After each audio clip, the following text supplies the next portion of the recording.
ગુરુ નાનક જયંતીના અવસરે યોજાયેલ શોભાયાત્રા વાજતે ગાજતે શહેરના માર્ગો પર ફરી હતી.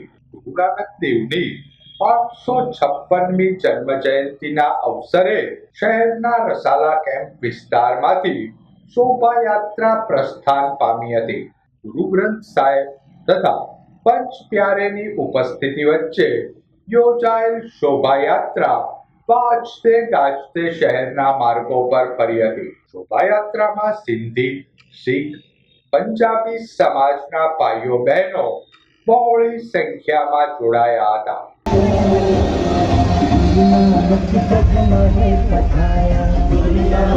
जग माहे पधाया,